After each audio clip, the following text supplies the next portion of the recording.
জাতীয় মসজিদে জাতীয় কোনো ইস্যু নিয়ে কেউ আসে না। জাতীয় মসজিদ, কিন্তু জাতীয় কোনো ইস্যু নিয়ে এখানে কোরআন সুন্নাহর আলোকে, শরীয়তের আলোকে এই বিষয়ে আমাদেরকে গাইড দেন, এই কথা বলার জন্য এখানে কেউ আসে না। আসে শুধু পানি পড়ার জন্য, আসে হুজুর দোয়া রাখেন, দোয়া করেন, এই কথার জন্য। এই কথার জন্য আসে না যে জাতিসংঘের দফতর ঢাকাতে তাদের অফিস করার জন্য, দফতর করার জন্য কথা উঠছে, এটা কি আমাদের জন্য ঠিক হবে? হুজুর কোরআন সুন্নাহর আলোকে একটু বলেন।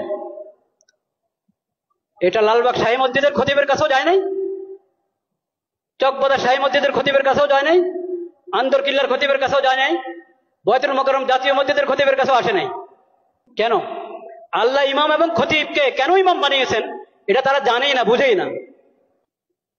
একটা ধর্ম মন্ত্রণালয় আছে, ধর্ম মন্ত্রণালয়ের মধ্যে একজন আলেমকে বসানো হয়েছে, মাশাআল্লাহ, খুশির বিষয়, বিজ্ঞ আলেম, কোরআন সুন্নাহর আলেম। তো যে কোনো বিষয় দেশের প্রথমত ধর্ম মন্ত্রণালয় থেকে অনুমোদন নিতে হবে, ধর্মীয় দিক থেকে এখানে আপত্তি আছে কিনা, এই বিষয়ে ধর্মের নির্দেশনা কি, ওখান থেকে প্রথম অনুমোদন নাও, তারপরে অন্য ফয়সালা, অন্য মশওয়ারা।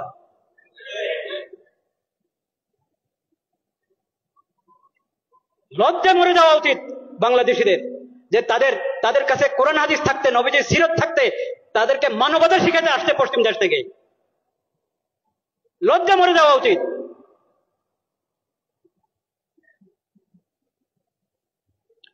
আমরা আল্লাহকে সাক্ষী রাখছি, আমরা এসব অপকর্মের সঙ্গে বিলকুল আমরা সম্পর্কযুক্ত না।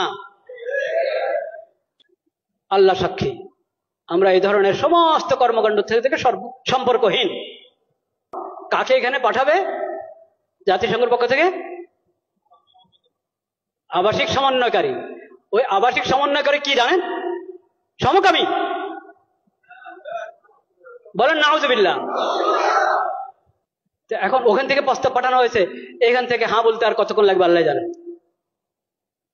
যদি বিবেক থাকে, যদি বর্তমান সরকার ভালোই তো করছিল, অনেক কাজ তো ভালোই করছিল, সুন্দর করছিল, এই শেষ সময় যদি নিজের ইজ্জত রেখে যেতে চায়, তাহলে তাদেরকে এই দপ্তর এর ফয়সালা উদ্রহ করতে হবে এবং এই ধরনের এই বিকৃত মস্তিষ্ক লোকদেরকে, বেহায়া বেলাদা লোকদেরকে এই দেশে আসার অনুমতি দেওয়া থেকে বিরত থাকতে হবে। শেষ সময় নির্বাচনের ঘোষণা করে এখন নিজের ইজ্জত নষ্ট করবেন আপনারা? এইসব হারাম কাজ অন্তর্বর্তীকালীন সরকার করক তাও হারাম, নির্বাচিত সরকার করক তাও হারাম, যে করক এসব কাজ হারাম। ঈমান রক্ষা করো, ঈমান রক্ষা করো, চরিত্র রক্ষা করো। ঈমান বিনষ্টকারী, চরিত্র বিনষ্টকারী, আখলাক বিনষ্টকারী কোনো কিছুর অনুমোদন এই দেশে চলতে পারে না। এটা তাওহীদের জমিন। আল্লাহ তাআলা হেফাজত করেন।